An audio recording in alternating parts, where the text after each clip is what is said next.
I call him one of the famous five because now the New Patriotic Party has 5 men who are holding themselves out to be elected to lead the party in the 2028 presidential election. Tonight, we're talking Ghana, we're talking Mahama, we're talking NPP, we're talking, even if we have time, we talk football. We even talk about engineers versus lawyers. Send your questions to him when we come back. Stay with us.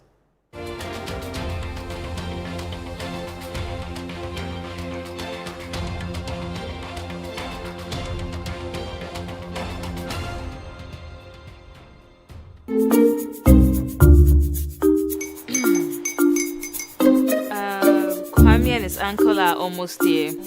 Wait a minute. This one too, your friend Kwame. Wait, Kwame. As in the same Kwame again? Yes, Mommy. I'm the second coming. Into all this tension just to reintroduce that broke boy from Kaswa. Why would you deceive the family like this again? Now I understand the whole delay. Trout from Kaswa. Why wouldn't he be late? Or being late? Of course.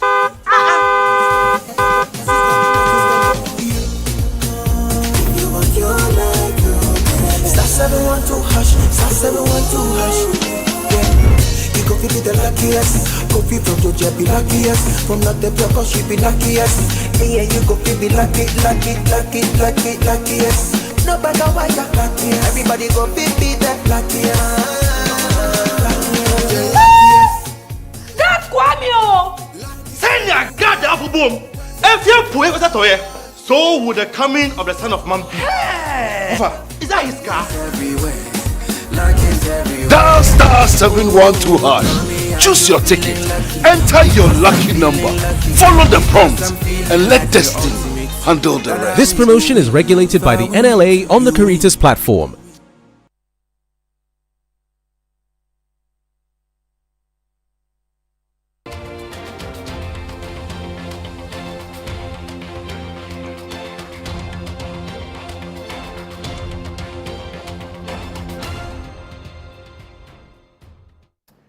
So tonight we're speaking to an engineer, politician, who's a key political leader in the New Patriotic Party. Kwabena Agyei Agyepong. He's been there, he's done that. He served in the John Ajay administration as the presidential spokesperson. He was also the general secretary of this party. He's tried to lead it as its flag bearer. He tried that in the 2020 round and did not win. But some reforms have been put in place, some of which he suggested.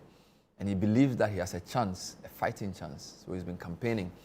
Yesterday, the flag bearers met President Akufo-Addo, the former president, in a very nice, I don't know if it was breakfast or lunch. He's here to talk to us about everything. Engineer, good to see you. It's a pleasure, Bernard. Can I call you the indefatigable? Well, you can use those words. I am tenacious. You don't give up. No, I shouldn't. I want to be known as the one who stood up for what is right in Ghana.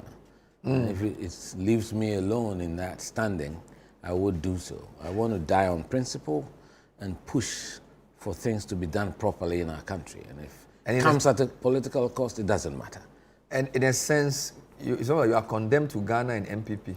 You love the country, you love the party. So that's right. At every point in time, you have to stand up for either of the two. We have to. I mean, it's important that we recognize that political parties are vehicles to run the country, to develop the country. I mean, the centerpiece of politics is the welfare of the ordinary person, especially the underprivileged. So the values that we need to have as politicians have to change. One, you have to be public-spirited. It means you should be prepared to serve without expecting anything in return. You should be able to sacrifice at cost to yourself. And some of us have done so many years ago when it was life-threatening to be identified with this political tradition. And then also being selfless, having empathy. That for me is important. Those are the traits that I want to see in the new politician. I think it's time for us now to recalibrate the way we see politics, and that it is not a piece of cake to be shared by politicians and their cronies and their party, and that when you are elected as president, you are president of everybody. Okay. And of course, we all know that when you have your party in power, yeah, there are a few things, goodies that you get along the way. That is acceptable and understandable. But if you look at where we are as a country, I mean, I think the country stands in urgent need of healing from this strident polarization and divisiveness. You know? And that is not helpful because one of my 6-point plan is to restore meritocracy and professionalism back to the public services. And I think presidents after presidents have sometimes tinkered far too much with our public services and over-politicized it. And I'm a bit more disappointed in the current president, the way he dealt with the army, which I felt was touching a very vital state institution. And was it President Obama who came in and said we need to build strong institutions, not individuals? And so I feel very uncomfortable when I see presidents tinker with state institutions. Not only that, moved on to the judiciary, which is one of the 3 legs of our democracy. And I think that the idea that one leg of democracy can take over the other is something that all of us have to repudiate and find a way to protect. Because whilst every 4 years, the president has to go to the people for a mandate, the same with the legislature, we have the judiciary as our bastion. This is our last refuge when we are all in trouble, that we can run to and expect some proper adjudication. And so when we taint it politically, you know, that is damaging the very essence of our democracy. So we'll come to some of those. Yeah. I think some people have felt that one of the problems we have is that there's too much politics all year round, and they feel like the NPP has started too early. Yeah. I've discussed some of these things with you in the past, where you sort of agree that we shouldn't politicize everything. So how come you proposed an early Flagbearer election for NPP and you supported all the ideas towards January in fact, I think you even said December 2025. That was your original proposal, right? I think people misunderstood my proposal. Okay. And it's captured in writing. I don't know whether, I think I sent you a copy. I'm sure I have it. Yes, and I spoke at the National Council because we are in exceptional circumstances. We have a situation where our party is normally led by the chairman. And you've had the likes of BJ Darocha, Odoi Sykes, Peter Ajete. These were very strong characters. Unfortunately, we don't have a situation now, you know, especially when even the current chairman is not able to perform his duties, unfortunately. And so, therefore, there's a big vacuum. So I was of the view that, look, let's open up the Electoral College to cut out the monetization of the electoral processes and also to give power to those who've really sacrificed for this political tradition. All past officers of our party, from the polling stations, it used to be the wards, the electoral areas, to the constituencies, right through to the national. These are patriots of our party who have given their time, their energy, their sweat, equity to bring this party where we are today. And if we can open up and give them that voting right, that sense of belonging will be assured. That sense of participation will be assured. And the feeling that they have been ostracized. And one of the most painful things in this political tradition, as I've been going around, is the fact that people gave their all, especially in those difficult days in the 1990s, you know, in the return to democracy. And today, I mean, you have people who've been regional chairmen multiple times, members of parliament, cabinet ministers who don't have a voting right. And I felt that was wrong. And so I said, look, let's open up. And if they had heeded my call, we'd have about 1.5, maybe 2 million in the Electoral College. And I think that is more representative of the party, you know. And I said that if that was achieved, then perhaps we should consider having the flag bearership contest first. Okay, so it was conditional. It was conditional. I mean, the letter is there. Exactly. But of course, I think it fell into some people's own plan. And so before I finished even delivering my statement in council, I mean, I heard it was all over the news. Kwabena Agyei Agyepong says early primaries, top down. I never used the word top down. Oh, no, wow. Never. I mean, it's there. And so you gave a condition that yes, if the electoral college is expanded. If you look at the results, the fact that if you compare 2020 to 2024, that over 2 million of our sympathizers did not turn up. The only good thing was that they didn't vote for the other side, okay? And I have a certain phone, an old phone from my time as press secretary. Everybody knows that number. It's a telecell number. And so I'm on a lot of platforms. And that particular phone, sometimes if I want to know what is going on, I wake up a bit early and I go through.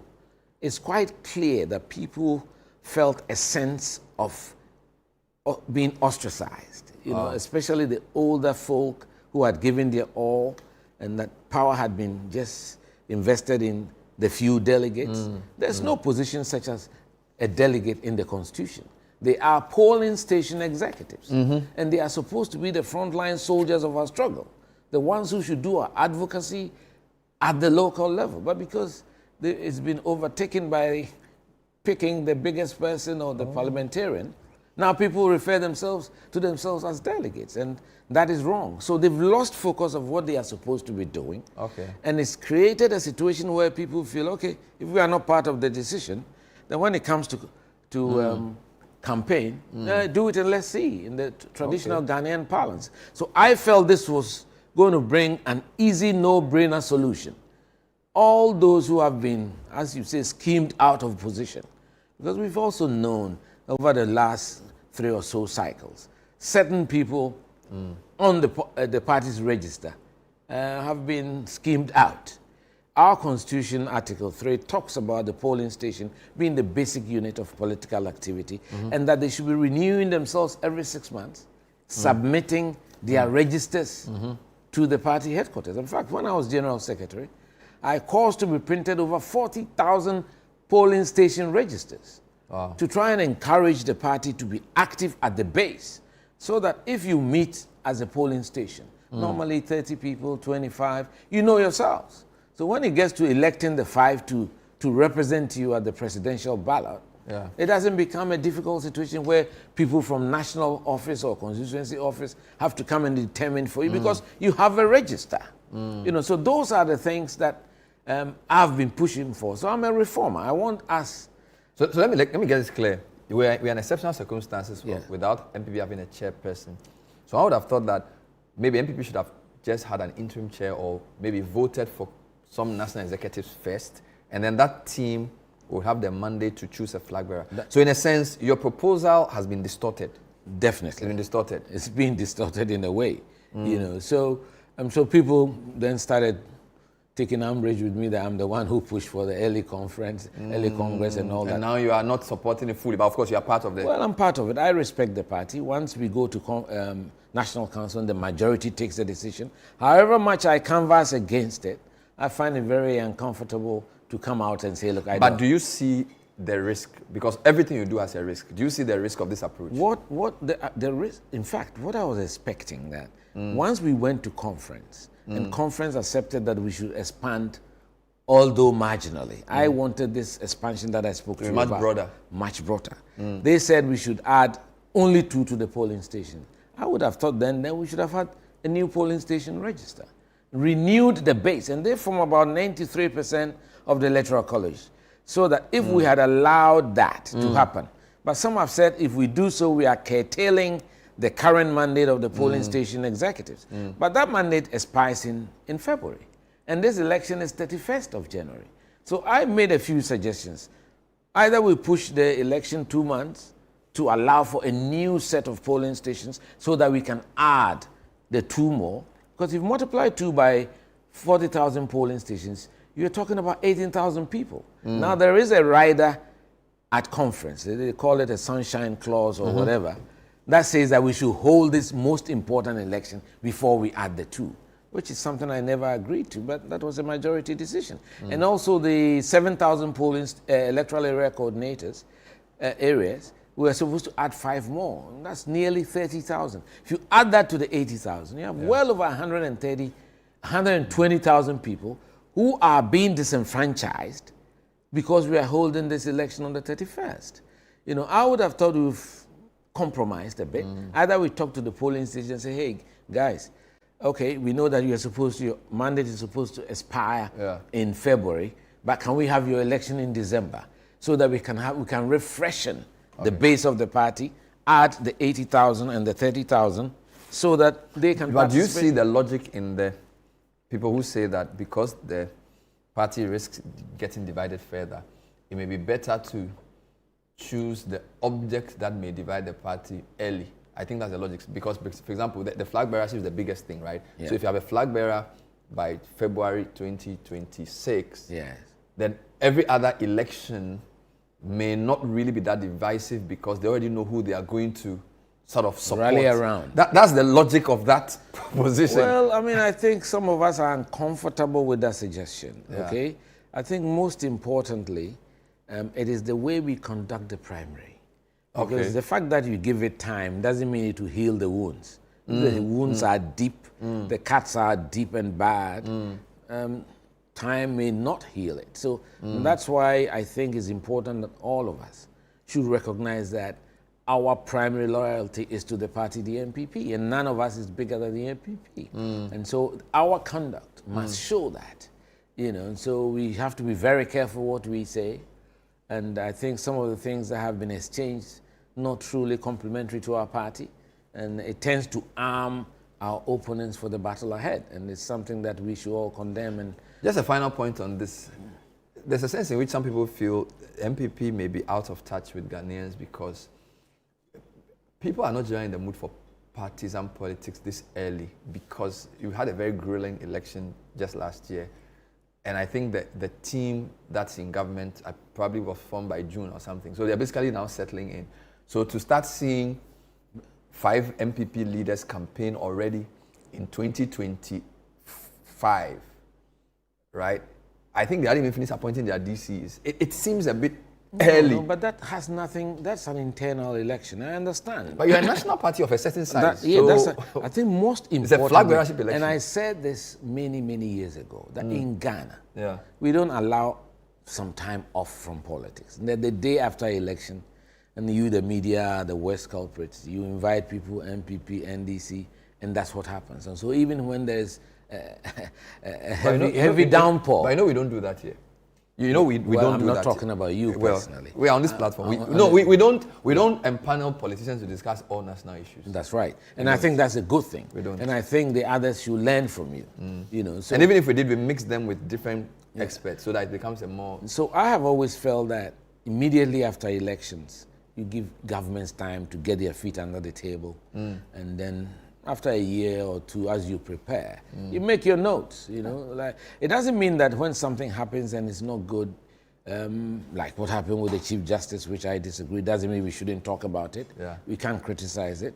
But the posture of our party, and I had opportunity to say this even on national television. Yeah. When you suffer such a massive defeat, Yeah. it is time to retreat a bit, reorganize, take your news from what is going on. Don't be straight. Allow the team to make their own mistakes. That's what you do. I mean, so to understand, I've always felt that we do far too much politics too early. But you're now in that trap because now you're actually helping to perpetrate something you stood up against. Well, not necessarily. I mean, this is an internal election that has nothing, that should have nothing to do with the government right now. No, but just let me indulge me. If this was polling station elections, constituency, or even national MPP elections, this is a flag bearership. And in Ghana, the leader of the opposition is a big figure. So that's right. We have thrust national politics to the front page very early. So my point is, it looks like this approach may rub some Ghanaians the wrong way. These guys, it's too early. No, I think rather open attacks on the sitting government very early, especially when they are now getting to settle. Okay. It may be a bit too much. Okay. You know? So you can't make comments, and when you think they are going wrong, say it in a certain way. But because at the end of the day, you have to give them the time and Ghanaians the ability to assess them. You know, you don't have to be judgmental early because it turns people off. Yes. And so that's where I felt that our communication strategy should have been varied, because it created the impression that we were still in the campaign mode, which should not be the case after an election. But I think all of us learn from these things, and as we go along, the party has taken a decision, January 31st, till unless something happens, it's going to happen. So you have to live with it. We'll take a short break. When we come back, we'll talk about the former president's meeting with the 5. I call them the famous 5, or the final 5. The pictures look very nice. He will tell us a few things he's allowed to say. We'll talk about his campaign. How is it going? The Ghana's electorate has changed. We are told that now a lot of the voters are below 30. So how is that going to affect his chances, particularly because he came to a national limelight a while back? And we'll also look at other national issues. He's commented about the Mahama administration. Are there any areas he feels already they are failing, for which he believes the NPP can do better? Stay with us.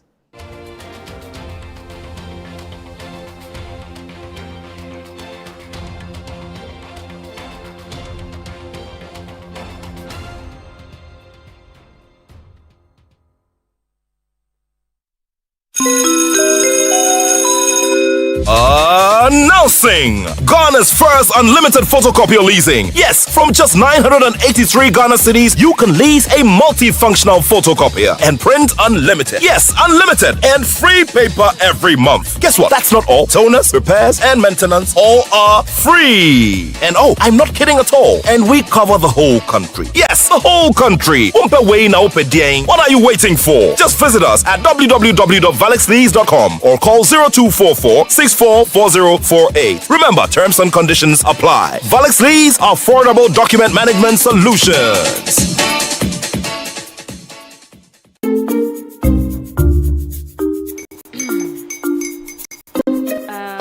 Kwame and his uncle are almost here. Wait a minute. This one too, your friend Kwame. Wait, Kwame.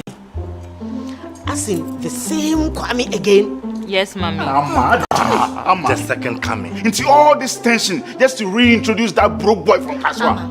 Why would you deceive the family like this again? Huh? Now I understand the whole delay. Troll from Kaswa. Why wouldn't he be late? Or be late? Of course.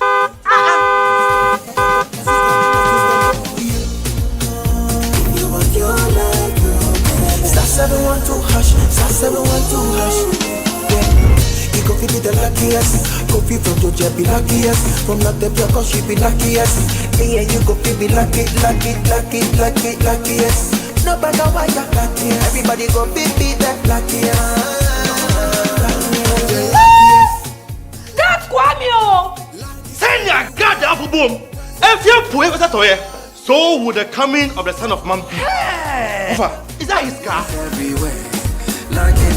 Dial star 712 hash. Choose your ticket. Enter your lucky number. Follow the prompts and let destiny handle the rest. This promotion is regulated by the NLA on the Caritas platform.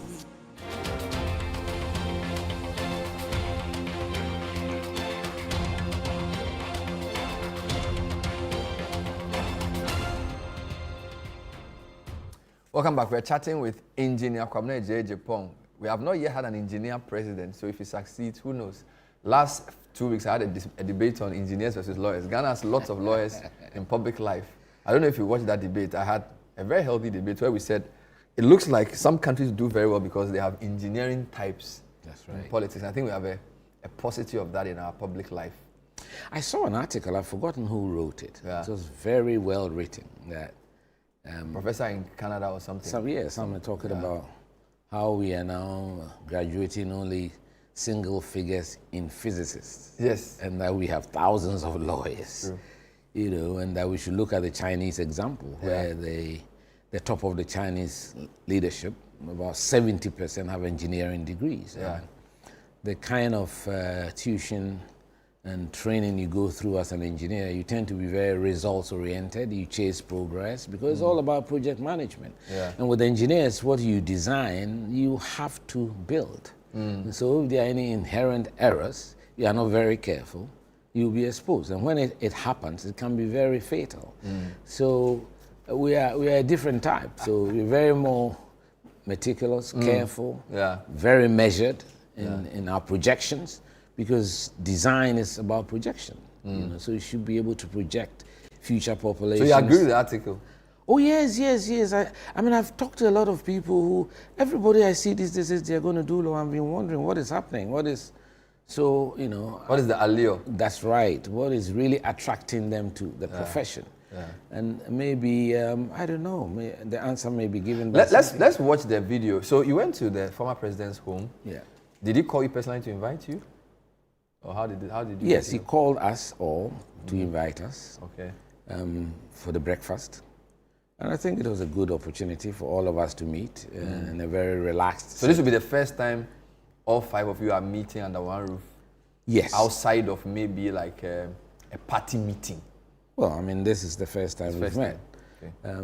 which was a good thing. Gave us the opportunity to judge or have a relaxed session together. At least some very important things were discussed. But did he give you the agenda before you came in? No. So it's just a breakfast. Not everybody knew what it was about. You know, of course, the president has been around politics since the inception of this party, so he's been through all the difficulties and all. Were you allowed to make your points about things happening in the campaign? Everybody had the chance to speak, and so it was very open, very frank. Some tough things were said. But was it an in-camera meeting? Was he like trying to mediate some sort of?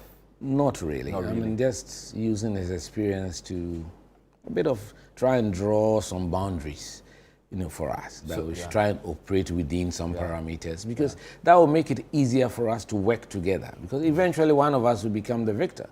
I'm hoping that it is me, but you can never tell, you know. My news guys were saying, look at Kennedy Agyepong, you're smiling at everybody, laughing. You were very brisk in your greetings. So we are looking at body language now. So this is the Duchum coming in. But yours, if you can show me, yours was very, you see, okay, this is much later. I want when he came here, so here you are coming in. Oh, guys, what are you doing? Please take your time. I want to see this Brian. You know, Brian is bowing. I think the youngest, right? Yes. So you come in, you shake Fatih's hand. I think you were the last to come in. Yes. And then, are you the senior most in terms of party, maybe yes. But not in terms of age. Age, I think Kennedy is 65. Look at you. Yeah. Hey, oh, quick. You didn't even look at some post space. What's going on here? Okay, I think you are making a meal of it. Justin Kodia rose to greet, of course, General Secretary too. And then Apenyo Markin, of course, minority leader. Yes. He got a bit more joy. But it was very brief. What's going on there? Not much. I mean, I think they had waited for me for a bit. So I got in and then greeted, and we sat down, then we moved to have a bite. So actually, you are in terms of party membership, you are possibly the five. I mean, without disrespecting anybody, but I can say that even as soon as 1998 Congress in Sunyani, I don't think any of them was there. Wow. So you've been NPP longer than even Kennedy Agyepong? Yes. Wow. So 98 Congress, the one that brought Kufuor in, yes. You were the... I was the campaign manager. You're only member of the 5 there. That was actually part of that. The president said it, that Kwabena I've known for a long time, because he was my campaign manager in 1998. Wow. Yeah, so, you know, I mean, I was with him in 1992 in his father's hotel. Do you know the Ringway Hotel? Yeah. And that is now the SG headquarters. That's where the party launched itself, you know, in 1992. I was there, and he mentioned it yesterday, so. Wow. But I'm sure that says a lot about politics as well, because a lot of I'm told the voters now are much younger. That's correct. And a lot of them may not even know all of this. Yes. I mean, if you look at the profile of the voting population, I think it's about 65% under the age of 40. So all those things that we did in those days, a lot of them were not born. Even in Kufuor's time was 25 years ago. So press secretary in 2001, wow, that's 24 years. Time has flown, you know. Wow. Time has flown. So it feels like it was just yesterday to me. But does some of that upset you in a sense that you've done a lot for this party, and yet you are not necessarily a front runner, and there are people who have obviously much more means than you, campaigning more, have more razzmatazz about their campaign, and yet you are like, been there, done that, have a T-shirt, and yet you're I mean, I'm looking at your campaign, and Kufuor doing like 4 constituencies at a go. It's like you're really, you are being very economical. Well, there's no time. We have only 3 months, so it will be very difficult to try and do each and every one of the constituencies. And then, of course, it demands a lot. So if you want to meet the polling station executives, Some some constituencies have as many as 1,500. Gosh. That's huge. And I mean, if you decide to just offer if you take transport, you are dead. Just offer support of 100, which will not cover their transport. That is 150,000 cedis. Just to meet one constituency. Oh no! So it's a tall order. So when I get an opportunity like this, when the delegates are watching and all that, that's where they take their decisions, I think. And so, but I think most of us are not even going that deep. Even Dr. Bawumia and the rest, they're all meeting the executives, the former executives, the electoral area coordinators, the former appointees, the council of elders, the patrons. So averagely about 100 per constituency. You know, that's the target when I go around. There's a view that you didn't have money because the conversation was about the 4 million Ghanaians and money. I think we are making too much of materialism in our country. And I think it's a sad trajectory that we are on. And that's what worries me about the direction of the country. So we are losing our moral fiber and our dedication to what is good for this country. Life is not all about money. And Professor Edud Buahen was not rich. Kufuor was not a rich man. Neither was President Akufo-Addo. So I don't know where this razzmatazz about money is coming. It's a sad commentary that now we've overly monetized our politics in the country. It's something I want to work to reduce. And that's why I was proposing for us to open up the Electoral College so that, you know, because if you try to even meet 3,000 people, it's difficult to mobilize them into one location. You know, so I want to use mass media like yours, just being given this wonderful opportunity, and speak to the constituency in a way, the leaders of the constituency. The polling station, they work with the electoral area coordinators. So once we speak to the coordinators, I think somehow you are getting down to the polling station executive. So I'm very worried about this talk about I'm not walking around begging anybody. Did you think the 4 million was too high, or that it sent the wrong message, or both? Both. It sent the wrong message. But like I said, I mean, I spoke against it long before it happened. But we've dealt with that matter. It's behind us. I don't want to even discuss it. I think what is important now, as a party, we've got to restore ourselves back to our noble roots. In fact, that's the theme of my campaign. NPP, going back to our noble roots, when politics was a noble calling, where people were prepared to give something to their country, not to take something out of their country. And I think that is the kind of new Ghanaian, the new politician that we need, Bernard. And that's what I'm trying to fight and bequeath to the generations coming, because I'm fortunate that in 1992, I was just a young 30-year-old. I saw all these founders of our party. I worked closely with them, Dr. Selby, Dr. Safuadu, BJ Darocha, Peter Lajete, Professor Sai, Moru Salifu, Lassand, Alaji Shaku, Bin Sali. I can mention them, Amesimeku, A.K. Deku. You know, these are people who are selfless, who are prepared. I mean, Stephen Kreku, you know, people like that, J. Addison and the rest. Addison was perhaps, the big businessman, by far the richest, but he didn't make any meal out of the fact that he was wealthy, and he didn't win the election in 1992 because it was all about merit, not money. And I want a country that revises and restores our cherished values, and so that our moral fiber leads us as a people. And I'm very uncomfortable when everybody is talking about the fact that rich. There was one campaign, I think an internal election in NPP, where somebody's motto was Ubia Bedidi. I was. It sounded quite interesting. I think it's a sad commentary, you know, because, and I've had cause to criticize a former NDC chairman who said no contribution, no chop. That chopping mentality should be taken out of our lexicon, really out of our politics. We don't go into politics to chop. We go there to serve. You know, so you have to go in there, empty yourself for the goodwill of the Ghanaian people. And I want to see all of us politicians lead by example, lead that way, so that we can change the narrative.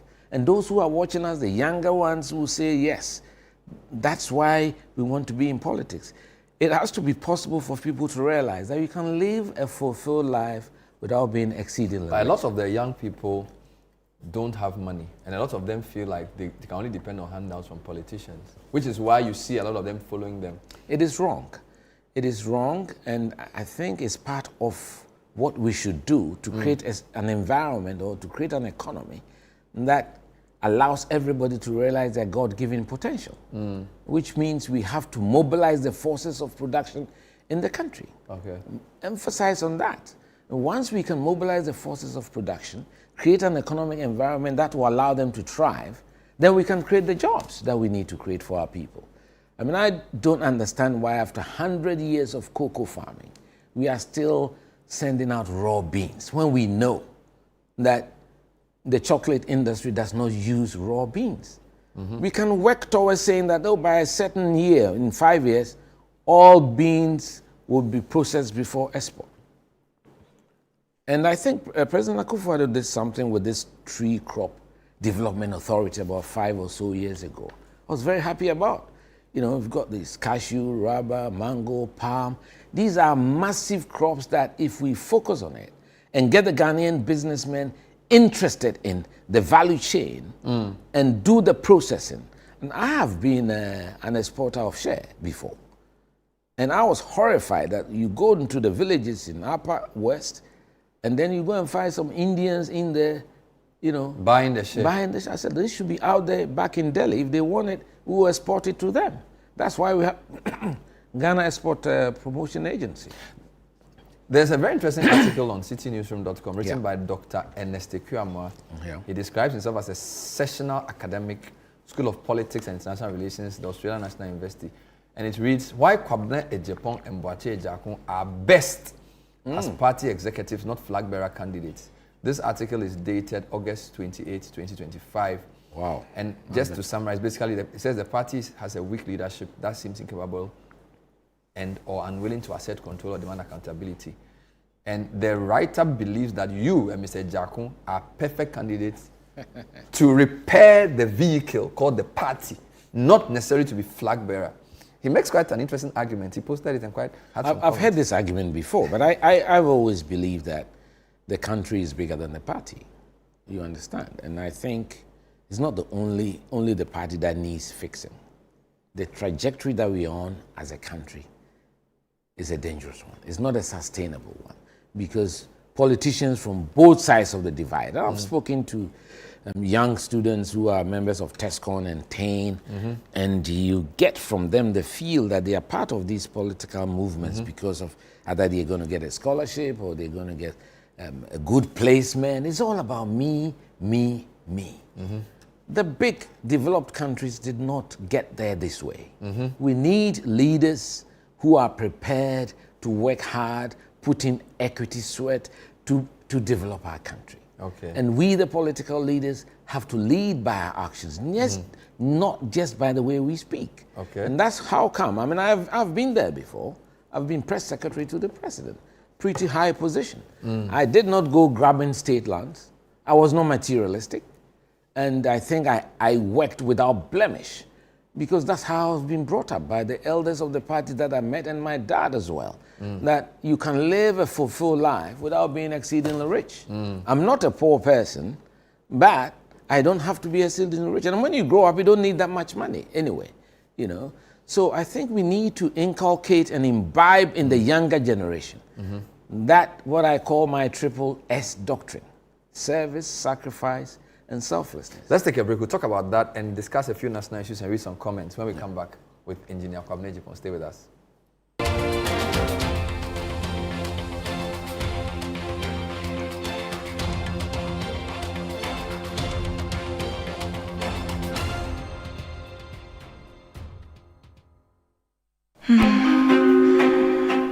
When malaria strikes your home, it strikes everything. Sleep, peace, and even work.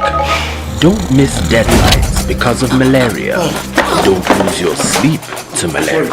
No more endless worry because of malaria. Ole loco, enough! Fight malaria back with Vegatem.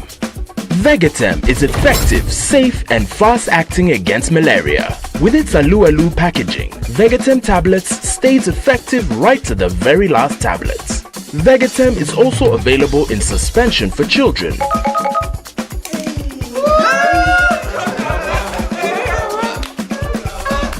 Vegetem, tough on malaria, easy on you. If symptoms persist after 3 days, please consult a doctor. This advert is FDA approved.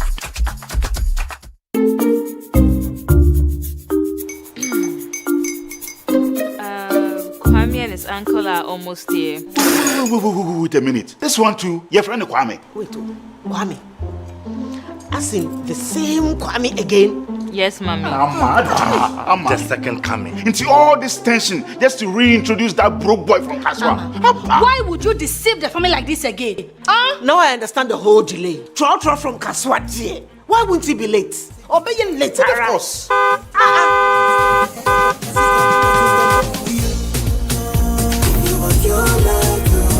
Star 712 hash, star 712 hash. You go be the luckiest. Kofi from Georgia be luckiest. From not the cause she be luckiest. Yeah, you go be luckiest. No matter what you're luckiest. Everybody go be the luckiest.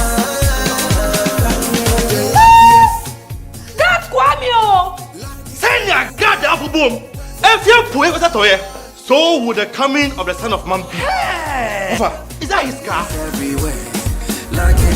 Dial star 712 hash. Choose your ticket. Enter your lucky number. Follow the prompts and let destiny handle the rest. This promotion is regulated by the NLA on the Caritas platform.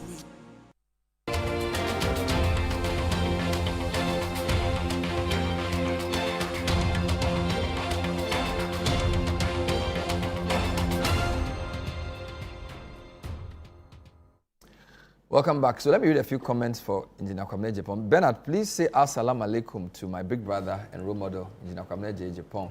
May Allah Almighty continue to protect and uplift him. We are strongly behind him. From Rashad Communication. Bernard, please ask him what difference is he bringing on and why does he want us to trust NPP and him? There's no name attached to this. This is a former party executive. Bernard, what was his conviction when he was following Bawumia all over during the 2024 campaign? That's an interesting one. I respect Kwabena Agyepong a lot, but instead of outlining his policies, he's attacking the NDC. He should be honest with himself that the NPP's last government did not do well. This is Kweku from La Paz. I don't think he's attacked NDC. I'm he surprised just said he was saying surprised. That. But there's some people seem to have an issue with the fact that you were working for the Bawumia campaign. Does it, you are competing Bernard, does him. it presuppose that I was the only person who supported him? I think you were the one who was actively because with I him was the one on the who, campaign. look, I've learned something things from our political history. In 1992, those of us, the young ones, from the Young Executive Forum, most of us supported Dr. Safoedu. Eventually, when he lost to Professor Dubois, you all had to move. And he took us there, and Prof just welcomed us with open arms. In 1998, as I've said earlier, I was Nana Addo Dankwa Akufo-Addo's campaign manager, trying to unseat Mr. Kufuor.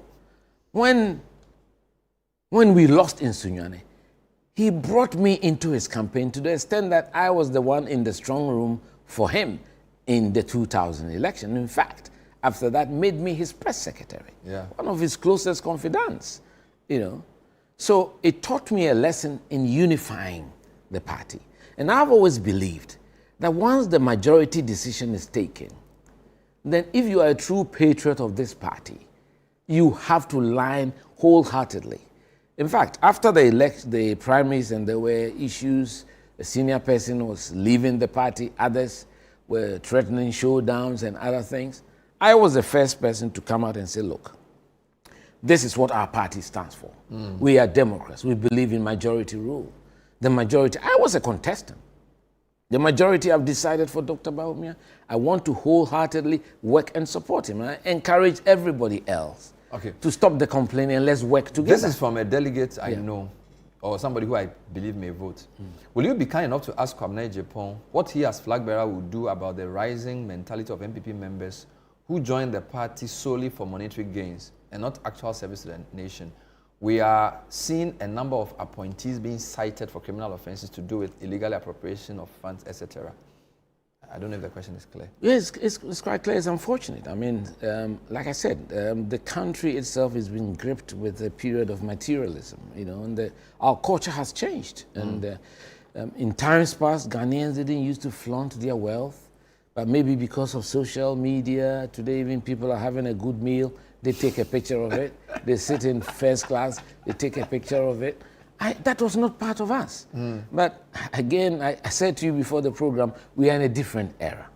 So we have to manage all these things, the good and the bad of technological advancements. But all has to do with our moral fiber. So if we, the political leaders, lead by example and we show by our actions that we don't like this kind of stuff, I think it will snowball to the rest of the population. But if we ourselves are showing opulence, you know, in celebrating birthdays, lush weddings, marriages and all that, some of which happened during our time, and I despise that, you know, because you see, once you go into public office, you've got to be sensitive to the Ghanaian people, especially the suffering that they go through. This is not a time to showcase wealth and opulence right in their faces, you know. So those are the things I want to stop. So if they realize that the leader, and that's why I think leadership is important.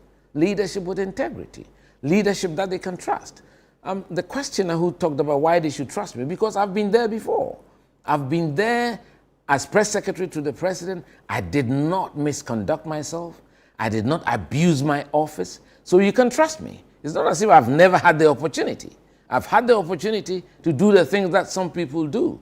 I didn't do it. I chose not to do it because I believe in this. I believe in sacrificing for your country and working hard for your country. And I think people will take a cue from that. Ghanaians are very law-abiding, but they look at the leadership. Once you start being soft, and then they will do it much worse. You know, so I think those are the areas that, if I'm president, I'll read the Route Act. For instance, I mean, it's become a badge of honor for every minister to have a motorcade. I don't understand. I don't know when it became part of us. Because when I was as press secretary, in Kufuor's time, even Kojom Pienim, the chief of staff, would drive quietly into the castle. He didn't have a convoy. The chief of staff never used the convoy. He's alive. You can check with him. I lived in East Legon, very far from the castle. I never used the motorcade. I got up early enough, disciplined enough to wake up early, beat the traffic, and be sure I'm there before the president arrives at 8 a.m. So it's the type of leadership that we need to have to inculcate the values in our... Look, if you're a minister and you don't want to feel the way normal Ghanaians feel, then you don't deserve to be a minister. Why should everybody leave the road for you to pass through? If there is an emergency, then you can use this. It should be used in exceptions. Let me read a few more. A special good evening to you and Engineer Kwabena Agyei Agyepong. I really admire Mr. Agyei Agyepong's humility and candor. And in fact, he's my favorite among the aspirants. His character emphasizes that good name is better than riches. And the world is not only about money and acquiring wealth. I pray that the delegates see this virtue in him and give him the nod. Daniel Osei in Sunyai. Where have you been so far? I've seen some of the shots. Yeah, I've done Greater Accra, except 2 constituencies. I've done Ashanti, except... Don't tell me you're going to go to all the constituencies in Ghana. No, so I've changed the strategy now because of the time. So I'm doing clusters. Okay. So if I go to Koforidua tomorrow, I'm meeting the 2 new Jabins, North and South, and Suhum and Ayensuanu will join me. If I go to the Krobo area, the Krobo Enclave, Ayensuanu and the 3 Krobos will meet me at Somanya. If I go to the Kuapem Mountains, and Samoma, Jajiri, Ebri, Okre, and Akropong will meet me at Ebri. So once I do that, then I go to Asamankese, Akwetia, Kede, Apa, Dintra, Adeso, and Asamankese will meet me there. So as former General Secretary, when you go, do you recognize some of the people or this change? Of course. Because I'm sure that... A lot have changed. A lot of people have grown older. Yeah. I mean, especially now that the former executives are also part of it. So when you meet them, you know them, they know you, you can mention their names, and it's really uplifting, you know, and especially the fact that they are now part of the Electoral College. It has energized the base of our party, and that's why I was hoping and thinking that perhaps we should have widened that net. But you see these oldies, some I met in 1992, the woman organizer from 1992, still a very nice old lady, and no, it's touching. One of the things some analysts say is that NPP should have allowed itself to think through its defeat more deeply. That's right. So that it will help in informing the choice. It seems as if there's a certain consensus among some members in NPP that let's just choose this candidate or that candidate because we don't want to go through all the trouble. So there's a feeling that the party hasn't really fully digested what happened in 2024. Well, to a certain extent, I share that because I sit here as a member of the National Council, member of the National Executive, and a former General Secretary. I've not seen Professor Okoye's report. Seriously? I have not seen it. I mean, the day it was handed in, I have not seen it, even physically. Wow. So I felt that a small group should have been assembled and go into conclave and imbibe the report. Of course, you don't want to put your strategy outside. But at least go through it. Go so through it. Have to know. That's right. Those who have to know. A few, the campaign manager, the campaign chairman, the candidate, the former president, former general secretaries, former chairman, a few people in conclave to look at it and look at where we went wrong. You know, I think that was worrying, and that's how come sometimes it creates a certain image in the minds of people that there's an attempt to railroad the party, which is something that we all do not want. So I believe that this campaign at least affords me the opportunity to go and deliver my message, which has resonated positively. And I have a very strong team around me. I mean, the chairman of my campaign is the former foreign minister, member of parliament for Jusi Joabeng, Akwesi Osei. The campaign manager is a 4-term member of parliament for Kede, Ufusua Samoa. My director of operations, former Suhum MP.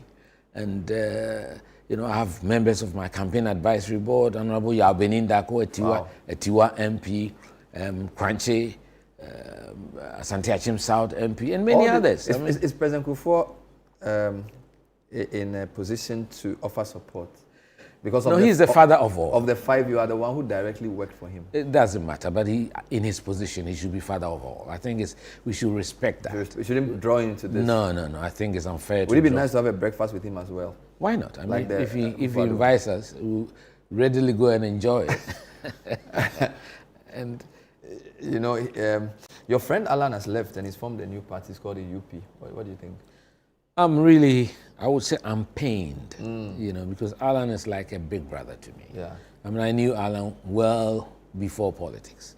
Growing up in Kumasi, in the same area, in Rome, you know, nice man. When we were kids, it's like the big brother. Everybody knew his father too. Yeah, right? you understand. Yeah. And then we got into the politics in 1991, the Young Executive Forum, the likes of Kojo Banredu, myself, Alan McMenu, Teresa Tego, Gladys Asma, many others, Dr. Heyman, you know, and we were meeting virtually weekly.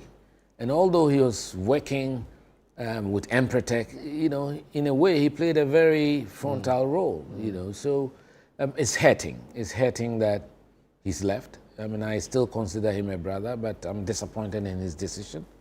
That's what I can say. And where he's got into, there's no coming back. Well, you never say never in politics. I wish you well. What's your last 30-second message to delegates? Well, I think that they should recognize that we have a big battle ahead of us in 2028.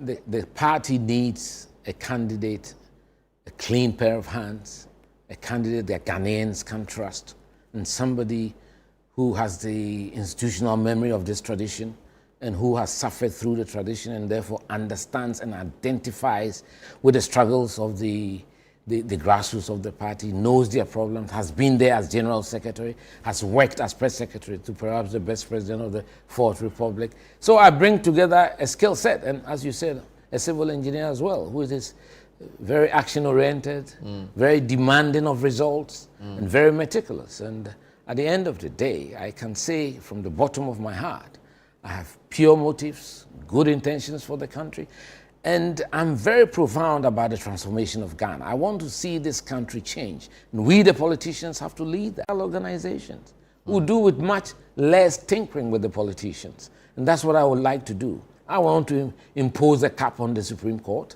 and lift their 70-year-old age limit. All right. You know, so I have a lot of things on my 6-point plan, maybe at an appropriate time. And not to forget the regeneration of the urban environment. Wonderful.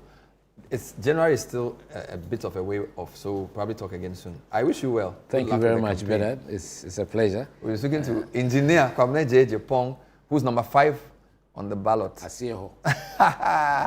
He's channeling his inner Kufuor in the 2002 round. That's right. Thanks for watching. We'll see you next time. Bye-bye.